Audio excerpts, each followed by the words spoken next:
Daí galera, beleza? Eu sou o professor Otto, professor de História do Pró-Universidade, e hoje nessa aula ao vivo a gente vai discutir a respeito da ditadura militar implantada no Brasil no ano de 1964. Show de bola, galera? Antes de falar da ditadura propriamente dita, a gente vai conversar um pouquinho a respeito do que gerou esse golpe militar em 1964. Rapaziada, para a gente entender esse golpe, a gente precisa caminhar um pouquinho para trás, pelo menos uma década para trás, para conseguir entender quais as relações políticas que estavam acontecendo no Brasil em meados da década de 50. Galera, desde o governo do segundo governo Vargas, a política brasileira se bipolarizou em conservadores e nacionalistas. O que acontece? Os nacionalistas, eles queriam a nacionalização da economia, eles queriam uma maior liberdade política e também lutavam pelo aprofundamento dos direitos trabalhistas.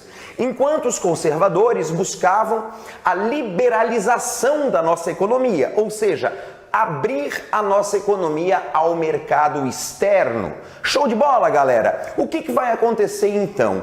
Esse embate entre nacionalistas e conservadores vai ser muito marcado no governo de Getúlio Vargas, de Juscelino Kubitschek, de João Goulart e finalmente no governo de João Goulart, que é onde vai acontecer esse golpe. Tá ok? Mas vamos devagarzinho. O que acontece nessa brincadeira? Quando Juscelino Kubitschek estava no poder, ele vai fazer um plano de desenvolvimento nacional que vai ter como base trazer multinacionais para desenvolver a indústria de bens de consumo. Ele também vai ampliar a infraestrutura rodoviária, vai criar Brasília, tudo dentro de um projeto nacional desenvolvimentista. Show! Acontece que para fazer todas essas obras, Juscelino Kubitschek fez uma grande dívida externa. E no final de seu governo ele ainda decretou a moratória. Embora ele fosse nacionalista, acabou se aproximando bastante do FMI e no fim de seu governo decreta moratória. Aí vai ocorrer uma coisa interessante. No governo do senhor Jânio Quadros, que era um conservador que deveria estar totalmente distante da esquerda, o que vai ocorrer? Jânio vai estar na seguinte situação: tem uma série de contas para pagar e não tem como pegar dinheiro do FMI por conta da moratória de Juscelino Kubitschek. Então, qual será a saída adotada por Jânio Quadros? Ele vai buscar recursos financeiros com o bloco soviético. Ele vai tentar buscar recursos com a União Soviética. Rapaziada, vocês já pararam para pensar em que contexto está se dando esse período entre 50 e 60? É o contexto da Guerra Fria, né? Mundo bipolarizado entre capitalistas e socialistas. O FMI representa o mundo capitalista, o bloco capitalista, e emprestava dinheiro para o Brasil até o governo de JK. Como Jânio não teve condição de continuar pegando dinheiro com o FMI, ele vai então se aproximar com o bloco socialista, fazendo com que a direita conservadora do Brasil arrepiasse os cabelos, achando que o Brasil começava a arrumar em direção ao socialismo, em direção a uma nova Cuba ou coisas do gênero. Bem, Jânio vai fazer uma série de medidas impopulares, como vai fazer, por exemplo, a diminuição do crédito, vai restringir o crédito, que no governo JK, né, a gente entrou realmente numa sociedade de consumo, consumiu muita coisa, houve facilitamento de crédito, todo mundo comprava aquelas maravilhas que estavam chegando no Brasil a partir das multinacionais.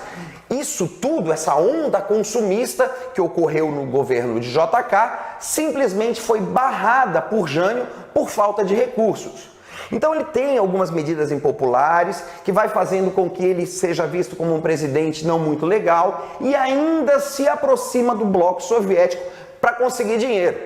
E aí ele meio que se perde da curva. Olha só o que o cara faz. Logo depois da Revolução Cubana, que ocorreu em 59, Em 61, Jânio chama para cá quem? Fidel Castro e Che Guevara, para homenageá-los. Com certeza, rapaziada, quando o governo americano vê isso, começa a ficar apavorado. Mas, de fato, quando o golpe começa a se desenhar claramente, quando Jânio renuncia, porque assim, a renúncia de Jânio tem que ser analisada não simplesmente como um ato de um homem desesperado. Pode ser analisado como o ato de um homem que teve um lapso de inteligência. Porque o que ele esperava? Como foi essa renúncia de Jânio Quadros? Ele fez o seguinte: quem era o vice dele? Um camarada chamado João Goulart, que era nacionalista. E Jânio era um conservador da UDN. Show? Então o que Jânio vai fazer? Manda João Goulart negociar com a China e renuncia. Qual era a ideia de Jânio ao fazer isso, gente? Era como se Jânio estivesse dizendo para a população: olha só, galera, quem está se aproximando de fato com o comunismo não sou eu. Quem está se aproximando de fato do comunismo é o João Goulart. E renuncia, dizendo que forças terríveis o impediam de governar. Rapaziada, o que vai acontecer? Os militares, que já estavam tentando dar golpe desde o governo de Getúlio Vargas, estavam querendo tomar o poder, né? Tentaram de novo, depois do suicídio dele. O que vai acontecer? Esses militares e esses conservadores vão proibir que João Goulart retorne ao Brasil. Então esse retorno dele ao Brasil é bastante complicado. Ele vai sair da China para o Uruguai, vai entrar pelo Rio Grande do Sul com o apoio de Brizola, mas, de fato, os militares não aceitavam ele como presidente. Então, Leonel Brizola, o governador do Rio Grande do Sul, amigo pessoal de João Goulart, e um outro cara muito conhecido chamado Tancredo Neves, vão criar a União pela Legalidade.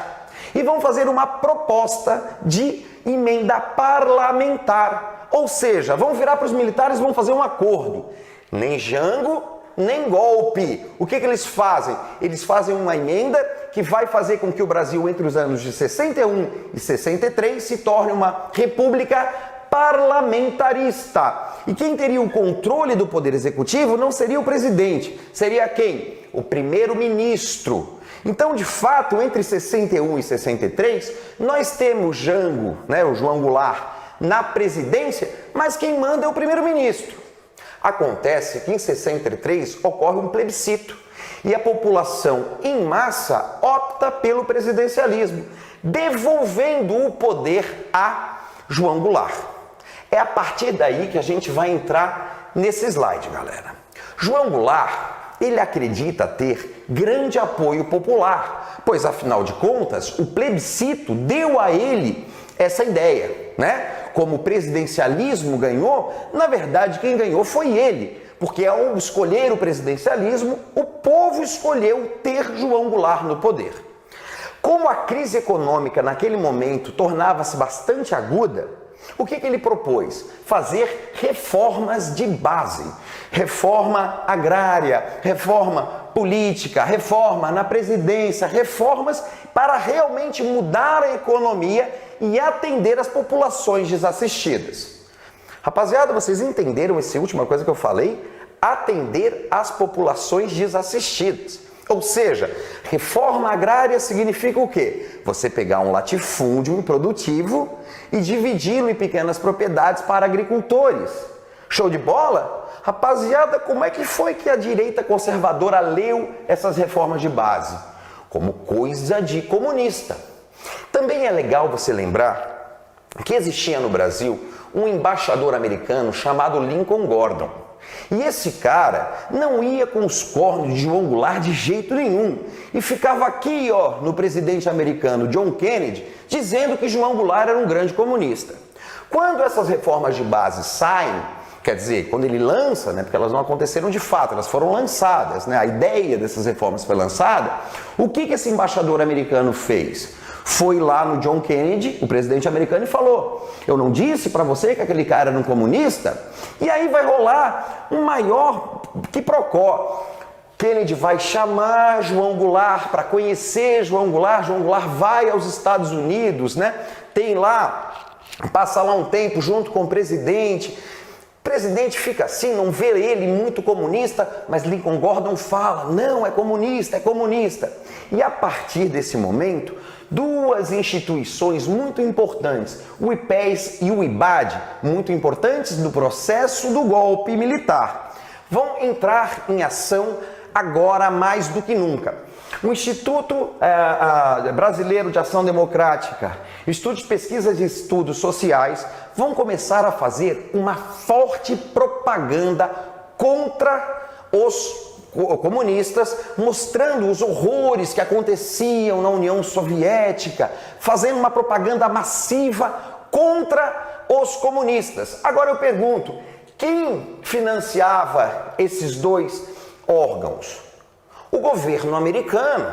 Show de bola? Inclusive esses órgãos financiavam os nossos deputados para que na Câmara vetassem todos os projetos de João Goulart.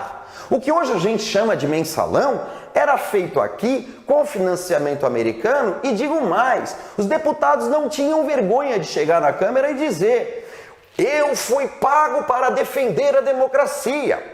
Show de bola? Então entendam, os Estados Unidos, com medo dessas reformas de base, com medo da aproximação do Brasil com o comunismo, acabam sim financiando deputados para jogarem contra o nosso presidente. Então o nosso presidente não conseguia aprovar as medidas que ele queria. Tudo bem, galera?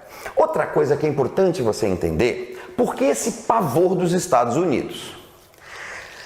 Em 1959, rolou a Revolução Cubana e os Estados Unidos viu ali nas suas barbas uma nação se aliar ao bloco capitalista. O Brasil representaria uma nova Cuba, correto? Claro que não, cara. Muito pior. O Brasil representaria uma nova China, porque o Brasil é uma potência continental. Então, na cabeça dos americanos, de forma alguma, eles poderiam deixar o Brasil enveredar para o lado comunista. E por isso, então, começaram a fazer essa forte propaganda contra João Goulart, acusando-o de corrupção, acusando-o de comunismo, acusando-o de aproximação com a União Soviética, com Cuba e por aí vai. Quem vai fazer um trabalho muito forte nesse sentido também é a imprensa. Rapaziada, olha aqui, ó. A imprensa livre diz que Jango atingiu o limite, né? Civis e militares oram juntos pela defesa do ideal democrático. Porque que slogans são esses, né? Que manchetes são essas? O que elas estão dizendo? Elas estão dizendo claramente aqui o quê? Não aceitaremos esse cara, não aceitaremos o comunismo, vamos lutar contra ele. Agora tem um detalhe.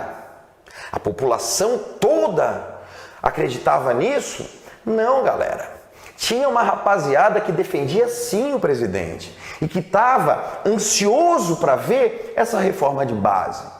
E que rapaziada era essa? Era a UNE, eram as ligas camponesas, o pessoal do campo, os trabalhadores urbanos, eles estavam sim apoiando João Goulart e viam nessas reformas uma chance de melhorar de vida. Ok? Só que a mídia sempre colocava essas reformas como sendo coisa de comunista. Show, galera? Então, olha só, o que vai acontecer? A igreja vai organizar o que a gente chama Marcha da Família com Deus pela Liberdade e vai colocar mais de 500 mil pessoas na rua pedindo a ditadura militar. E por que tudo isso? Porque há pouco tempo antes, João Goulart ele vai defender essas propostas de reforma de base no comício da Central do Brasil. Agora tem um detalhe. Aonde foi feito esse comício? Bem em frente ao Clube Militar. E o que João Goulart falou nesse comício? Ele falou: vou pôr em prática as minhas reformas, queiram os deputados ou não. Como os militares leram isso? Ah, o presidente está dizendo que vai passar por cima do legislativo. O presidente está dizendo que vai impor leis. Como havia essa forte manobra da mídia, junto com a igreja, com as elites e com aquele bloco conservador que a gente falou no começo da aula, os militares viram naquele momento a oportunidade que eles tanto esperavam. Porque assim, rapaziada, para um golpe militar acontecer, é preciso apoio político, apoio financeiro e apoio popular. Em 54, quando eles tentaram dar esse golpe, após o suicídio de Getúlio Vargas, eles tinham apoio político? Tinham. Tinham financiamento? Não muito. Tinham apoio dos conservadores? Tinham. Mas agora, da população, não. E o que vai acontecer? Em 61, assim que Jânio renuncia, eles têm apoio político? Tem. Tem financiamento? Tem. Os Estados Unidos já estava contra. Agora faltava o quê? O apoio popular. E quando ele vai conseguir essas três coisas? A partir da Marcha da Família com Deus pela Liberdade. Os militares vão ver nisso o apoio popular que eles esperavam desde 54 para dar o golpe. E assim, na madrugada do dia 31 de março para o dia 1º de abril, os militares tomam a capital e tiram João Goulart do poder.